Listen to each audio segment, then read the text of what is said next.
Bom dia, Boris. Vamos lá. Na verdade, assim, primeiro faz parte do kit de qualquer autoritário, seja de esquerda, seja de direita, pensar em regular a mídia, né? Você tem exemplos sobrando em regimes autoritários de esquerda. Um caso clássico era na União Soviética, não só a imprensa era censurada, como você tinha o famoso jornal Pravda, que em russo quer dizer verdade, e essa ideia de que quem diz qual é a verdade é o Estado, né? E o Pravda virou quase que um sinônimo desse tipo de jornalismo controlado e a favor. Você tinha também nos regimes fascistas, né? Também nos regimes fascistas havia um controle com mão de ferro na imprensa. O segundo homem da hierarquia nazista era o ministro da propaganda, Joseph Goebbels. E Goebbels dizia que a imprensa tinha que ser tocada como um piano. E ele tinha um controle também com a mão de ferro na imprensa. Então, a gente tem que... Quando o Lula diz que não tem ninguém querendo uma regulação cubana, tem radicais que querem. Não é o caso dele, que bom que não seja, mas não é verdade que não tem ninguém. Há sempre gente de todos os lados querendo regular informação ou proibir ou censurar ou limitar informações que não gostam. A gente está vendo ontem, por exemplo, Arthur Lira aprovou em regime de urgência a tramitação da lei para censurar Instituto de Pesquisa e botar dono na cadeia.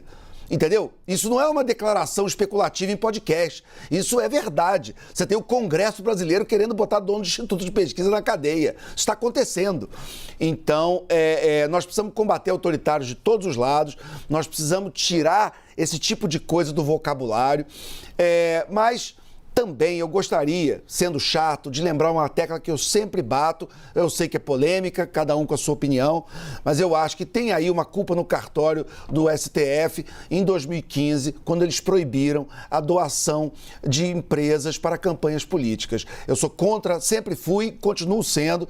Por quê? Porque o dinheiro dá um jeito de chegar nos políticos. Então você tem um monte de bilionário, um monte de gente com dinheiro, um monte de empresário doido para dar dinheiro para político, mas não pode dar pelo Caixa 1 declarado, como era até 2015. Então, o que acontece? Essa turma dá um jeito de mandar dinheiro para o político, ou direta ou indiretamente. E uma das maneiras de se mandar hoje em dia é o quê? Financiar máquinas de propaganda em rede social, essas máquinas de fake news, de disparo de WhatsApp. Você tem hoje emissoras até de entretenimento, que até ontem eram de entretenimento, que hoje fazem uma fantasia ali, um simulacro de jornalismo, bancados por empresários.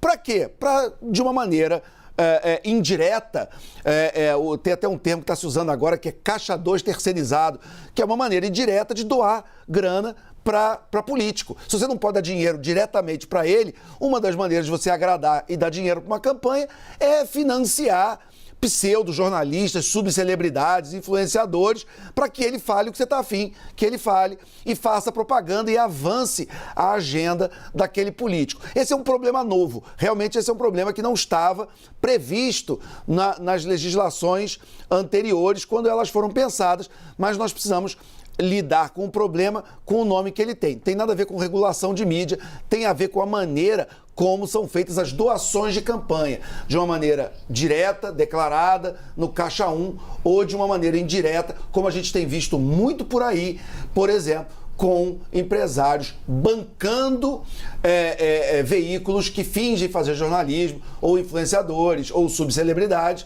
mas que, na verdade, estão fazendo propaganda política, e aí é um claro desrespeito à legislação eleitoral.